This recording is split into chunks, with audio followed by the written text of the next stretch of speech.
On this episode of AV Week, AVIXA releases their latest IOTA report. We lose $20 billion in the AV industry in 2020. When will we get it back? Taking a look at video conferencing fatigue and how to fix it. And Zoom releases hardware as a service. All that and more. Next on AV Week. The network for the AV industry. What are you listening to? This is AV. This is AVNation. This is AVNation. This is AV Week, episode 465, recorded Friday, July 17th, 2020. Interactive VC. Support for AVNation is brought to you by Kramer, AV Beyond the Box, and by Vadio, makers of the new NDI professional broadcast camera, the RoboShot 30E NDI. And by Draper. This is AV Week, your weekly wrap-up of audiovisual news and information. My name is Tim Albright. I'm your host. With us to discuss the news and information we have got for this week. Two newbies, at least, to the AV Week universe, and I'll explain that in a second. But first and foremost, you know her and love her. Her name is Corey Shaver from QSC. Welcome, ma'am. Hey, good to be here, Tim. Thanks for having me. Absolutely. Thank you. So a young man who I met through SCN's The Nine, his name is Joe Dunbar, and he works for Diversified. Welcome, sir. Hey, how's it going? Good. And a young man I met last month while we did some webinars for Wolf Vision, Akintayo Adewale from Barracks. Welcome, sir. Yeah, thank you for having me, Tim.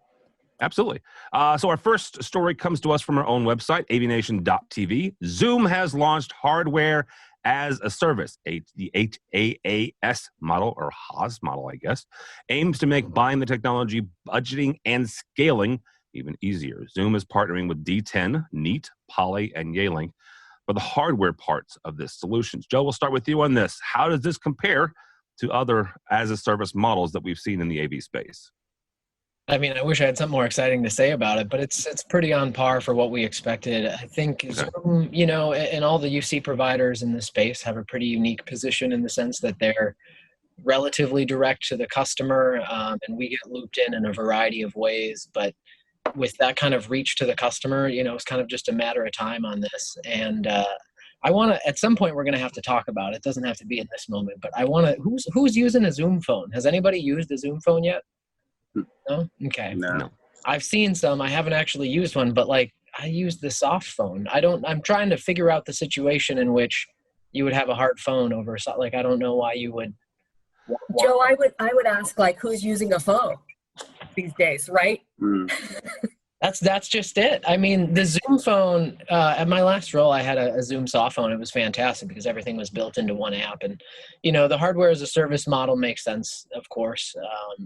As a whole, not specific to Zoom, I think there's a lot of people that will take issue with the as a service model. And I think really the one way to break that down right away is by I don't know, maybe if we change the term, that would be enough. I mean, that's what I haven't got yet, right? I don't know. Yeah. I've been thinking about that one, but ultimately, I mean, it's not a surprise. This is pretty much the direction we've seen it, you know, going, and it's going to continue to kind of happen this way. I think integrators still have a place and a role in this, you know, ecosystem. I don't think we're going to disappear or go away because people have access to, you know, hard phones or something like that, or even Zoom rooms for that matter. I mean, a lot of corporate spaces are made up of a lot more than just those components. So, I mean, I would say, Joe, that certainly that's the case today. But I think a lot of people are starting to look at the fact that they just don't need as much as well. Mm-hmm. So that's a huge concern of mine. Is that, you know, we've been putting in these, you know, these A+ systems for years for our clients, and now they're all kind of like understanding that, hey, all we really need is our laptop and, you know, some good peripherals in order to have a, you know, good functional call. So it concerns me a little bit, you know, but when I think of Zoom, they've got software as a service now, they've got platform as a service now, they've got infrastructure as a service now, and now they're starting to encroach on the one area that we as integrators, you know, kind of pride, which is we're the ones who design the systems, put the hardware in, you know, commission the systems, and then we have a you know, complete relationship from a service standpoint for maintaining those systems. So like, that's like that last 25% now that we are starting to see some of these other up and coming giants starting to encroach on a little bit.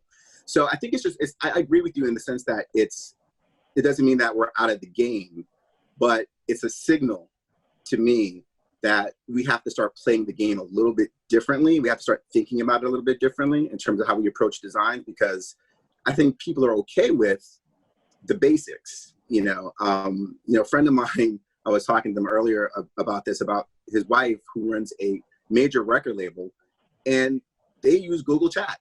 I mean, this is a major label, worldwide company, and all they use is Google Chat, and they're okay with the inconsistencies. They're okay with the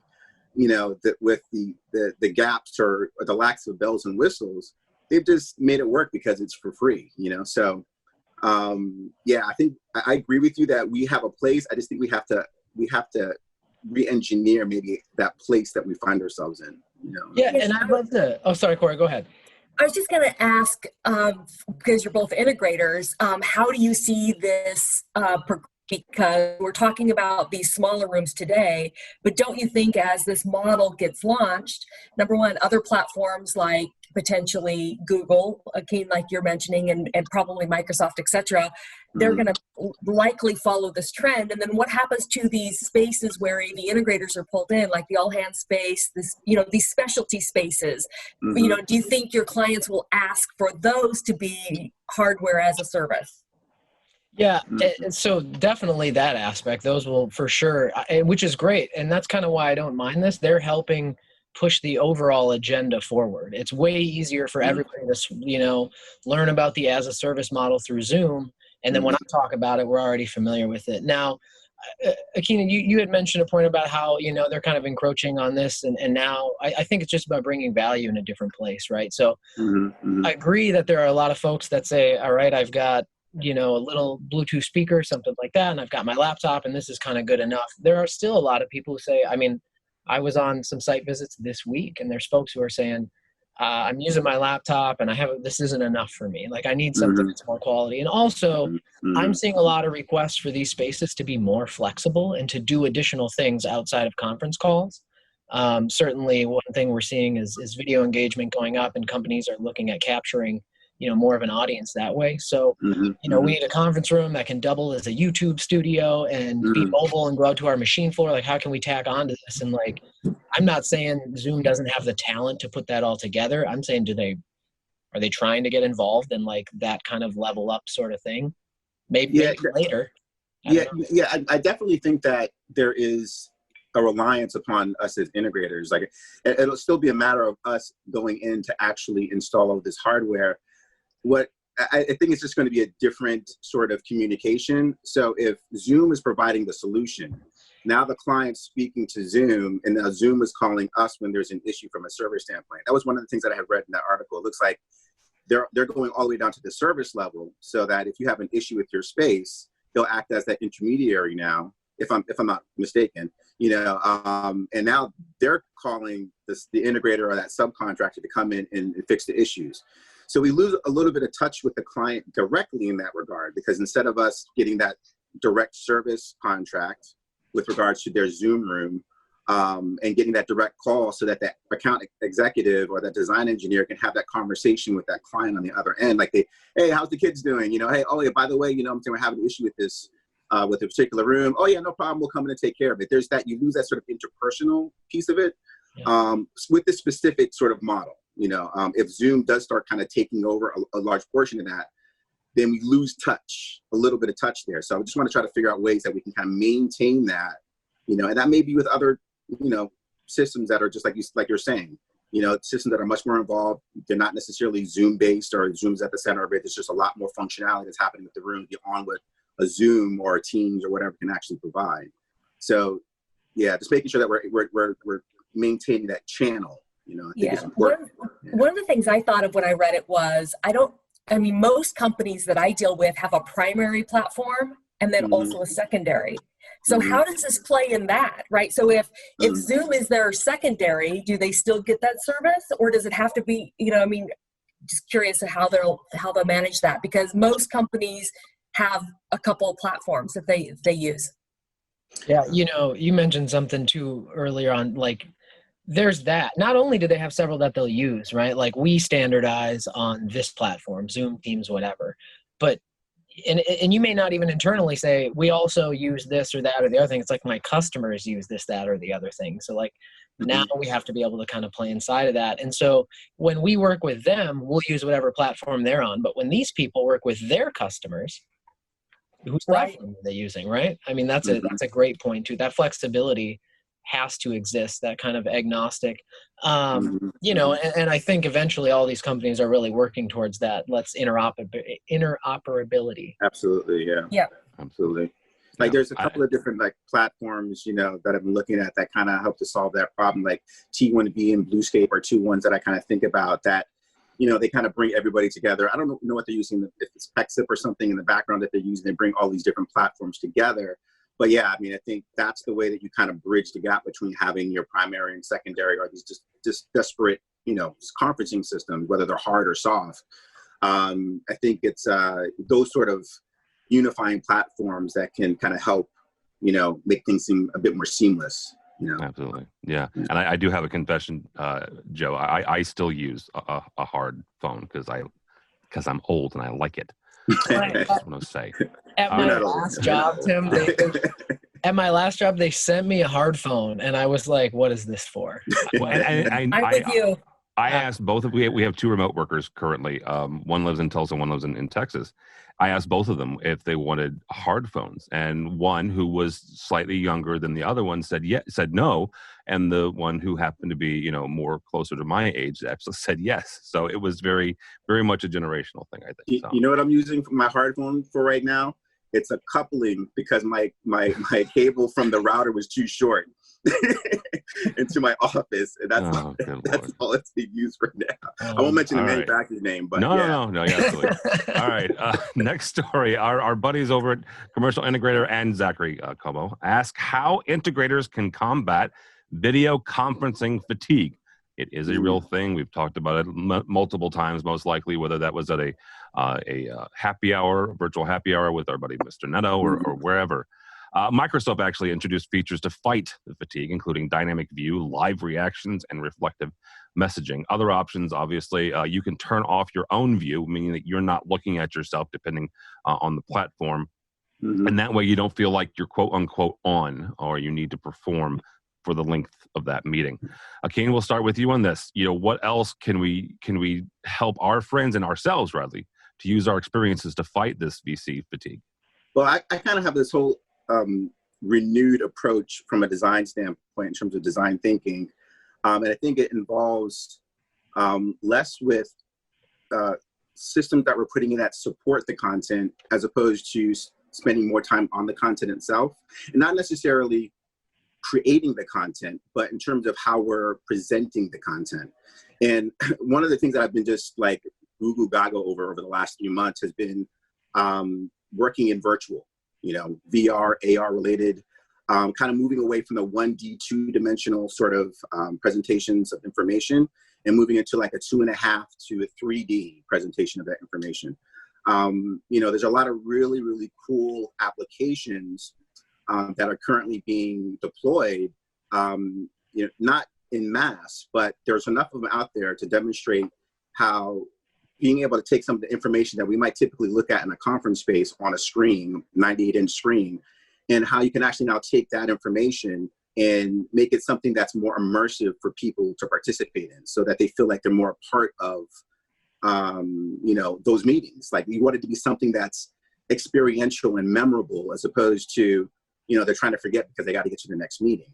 So, you know, I feel like it's actually an area where we actually need to ramp up in because I don't think that there are as many of us who are focused on more immersive technologies. I know it's kind of been left to like the gaming industry over the course of the last 10 years.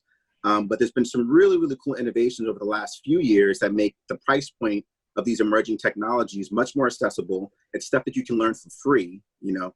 And then once you understand how it interfaces with your specific vertical, for instance, with us from a conferencing standpoint, it just opens up a world of possibilities where now you really have to focus more on adoption as opposed to, you know, is the technology going to be worthwhile? Just people have to get used to it, you know, in a way. So that's one of the things I've been thinking about, is just not so much what we can do today, but really kind of focusing on the next level of emerging technologies that we can introduce to help our clients. Yeah, absolutely. Corey, same kind of question is King mentioned the fact that of developing something new or using something that's kind of emerging now to help folks, not just in our industry, but also outside of our industry. Yeah, I don't know. I've really been pondering this because I'm on screens all day long and I'm feeling the fatigue, so I'm thinking when I'm hosting a meeting, what kinds of things can I do? And Keen, it's more of the things I do today would be, making it more interactive versus presentational, so that I'm pulling in from the audience to make sure I'm keeping them, because I'm just seeing their little bubbles down below maybe and not on screen. Right. So doing more polling, more interaction, and even the simplest things of, starting meetings where, just I'm like standing up and you just trying to bring in more of the human elements of a meeting, because this is here to stay. I mean, even when we get past COVID, there will still be many people that are working remotely, and we need to figure this out. So I just think about things that I'm doing. I actually read as I was trying to prepare for it, that the virtual backgrounds like I'm using are more fatiguing. Right. So, kind of learning some of these things that I'm just not aware of. Interesting. I find the virtual backgrounds kind of refreshing. So, but Joe, go ahead. What else can we do? I mean, for me, I think yes on both of those things, right? I think it's kind of all encompassing like that. Corey, I love you talking about like bringing energy to the call. And it doesn't necessarily have to be like an excitement or an upbeat energy or something. I mean, that would be great, but like it just bring like a human aspect to the call by deciding that like, I'm here, I'm going to turn my camera on. I think a lot of this stuff can go back to companies having better comm strategies and saying, listen, here are the tools we have. Here's how we use them, right? We have 1,000 ways to communicate. I don't want to speak for anybody, but like I've never been to a company that says like, okay, we have Slack, we have email, we have Zoom. Here's how we use them all. If you have this kind of thing, it's that sort of stuff. The features that Microsoft added, it's going to be a lot of trial and error. And I also think that like this is just kind of a consequence of the age, right?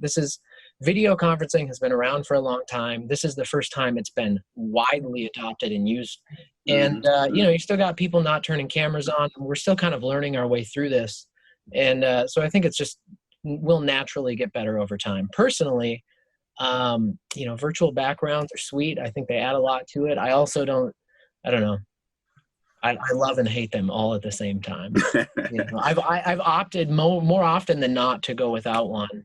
Unless there's a specific like something where it's like we're going to use this for branding or whatever the case may be. But like I love the whole home working aspect that we've gotten out of this whole thing, where it's like, look, I've been on calls and people walk in and out because they got to get something out of the closet or people's dogs are coming in or whatever, and it's like, great, perfect, I'm cool with all of that. It helps me see you and get to know you and connect with you.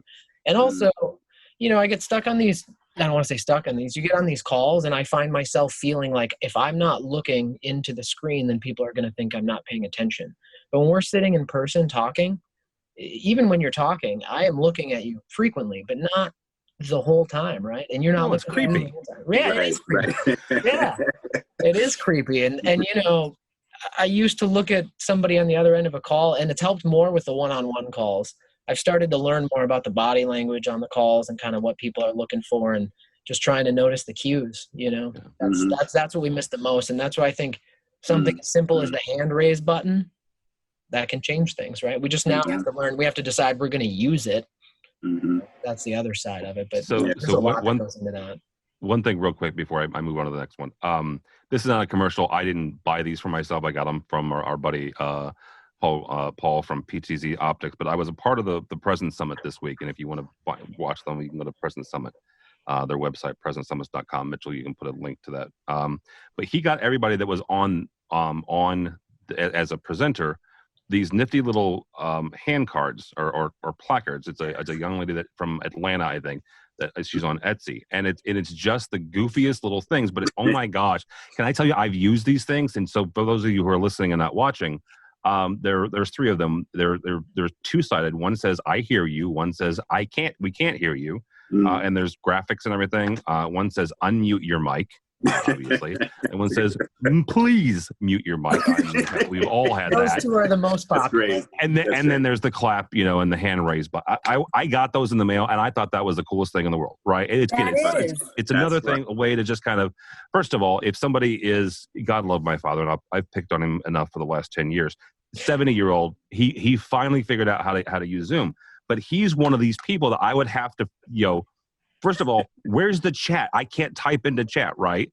To tell him that I can't hear him, right? He's just figuring out and fumbling through. Something like that, it's goofy. I know, I get it. But it's another way to communicate with folks. Yeah. And again, to Corey's point, make it interactive. So, yeah. All right.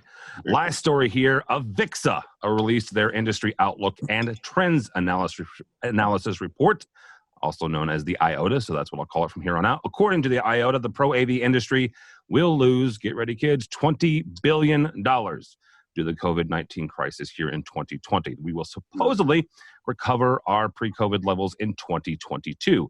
The EMEA is going to take the biggest hit and the longest to recover back, then North America, and then Asia Pac, which is the area that they've been telling us for about 5 or 6 years is the fastest growing and the number one in the world for Pro AV.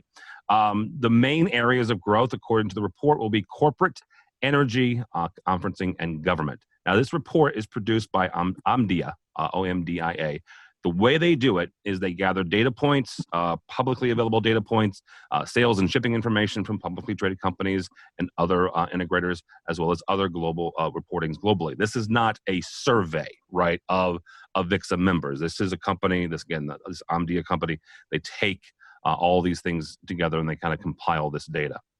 Corey, I'll start with you on this. What areas do we see and what can we help, I guess, to recover?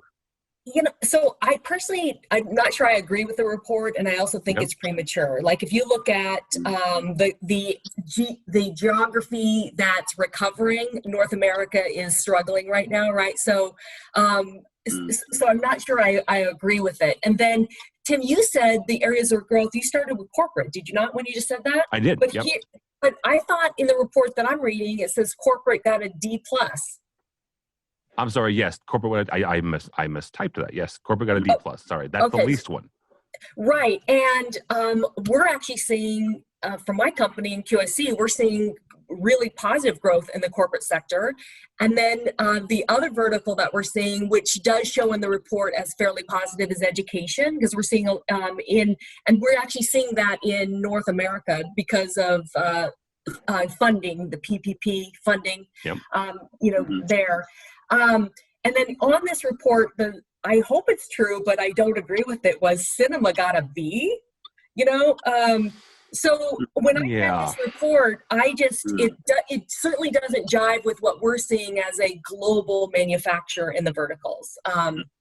So I challenge the data is what I would say. Okay, absolutely. What a good way to put that. Joe, what other is Corey right? What areas are you guys seeing as growth and recovery areas, or is she right? Is it a bit too early to even be thinking about this yet? Yes and yes. I mean, I don't know when it's going to be time for us to say like, oh, now we feel confident about this. Information is going to change constantly. But the reality is like, I think there's opportunity in a lot of sectors and verticals now. Corporate's one of them. Education's another one.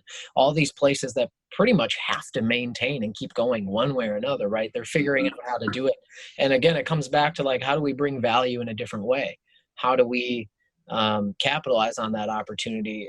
I would say corporate in the traditional sense, in the way that we've done rooms before, that certainly can take a change and hit. But like, corporate opportunity, I think from what we're seeing, it's like, I can't, that's all I'm doing right now. Mm-hmm. No. Mm-hmm. Yeah. Okay, last part. Yeah, go ahead. I don't even know if I want to send my kids back to school in the fall. Right. So, I mean, like from an uncertainty standpoint, like, there's a few different things I think that kind of play into it. There's the science of it, there's the common sense of it, and then there's, a little bit of intuition that kind of plays into all of it. I'm not saying that that's what's going to drive a particular survey or a data report, but I think that's oftentimes what's missing from some of these reports, is that there's a lot of agendas that may be baked into some of these, because, people have a desire and a wish for things to return to a certain place in a certain way. So, I would disagree in saying that I don't think that there's enough information yet to really kind of make that full determination. I'm just trying to figure out what's going to happen through the end of the summer. And I think that, I'm speaking of it from a personal standpoint, but I think that applies to business, that applies to, applies across the board, in terms of, do we have enough data? Do we really have enough information to be able to make these sorts of predictions and these sort of decisions? I definitely think there's going to be some challenges. There's no question about that. I think where things could tilt in one direction or the other is dependent upon innovations that are happening and how quickly they happen, and how quickly those things are able to be spun out in the industry, and we're able to provide them as solutions. Some of the things I've been talking about, I think, are going to take a little bit more time. There's ramp up time. You got to test it. You got to make sure it's going to work and that sort of thing. But overall, I think it's just a little early to make any sort of definitive, have a definitive probability or statistic. Yeah. And just to correct myself, the corporate market, quote unquote, continues to be the single largest application area. Okay. Pro AV, capturing $52 billion in 2020. So there we go. All right. Yeah. All right. Thank you guys so much. I appreciate it. Ms. Corey Schaefer from QSC. Thank you. Thank you for having me. And if you can follow me on the Twitters, on LinkedIn, and corey.schaefer@qsc.com. All right. Very good. Mr. Dunbar, thank you, sir. Yeah, thanks for having me. Same thing. My Twitter is usually a little more nonsense than Pro AV, but @Joe D and AV, and certainly hit me up on LinkedIn, and I keep it pretty on topic there. So. All right. And Akintayo Adewale, thank you, sir, from AVIXA. How do people get a hold of you? No, thanks for having me, Tim, first of all. And you can reach me at Akintayo Adewale. That's my hashtag. So that's for Instagram, LinkedIn, all the social medias that are out there. Yeah. All right, very good. Thank you so much. For me, for Tim Albright, don't follow me. I was going to say something about football or hockey or something. There ain't nothing, dude. Even my kids' football got canceled, most likely. Well, 56, 70, 90% chance it will be. And I'm with Akeen. I don't even know if I'm going to send my kids back to school yet. So, but go by the website if you would, please. AVNation.tv, AVNation.tv. A whole lot of really smart and talented people did work on it. I was not one of them. And that's why it looks good. You can find this program and a host of others. While you're there, please check out our underwriter section. These are the folks who help us financially, help us bring you AVWeek and ResiWeek and all the others. And QSC is one of those, and we thank them for their support. We're doing some really cool things next couple of weeks, next couple of months, so keep checking that out. Yeah, go by the website, AVNation.tv, AVNation.tv. Thanks so much for listening. Thank you so much for watching. That's all the time we have for AV Week.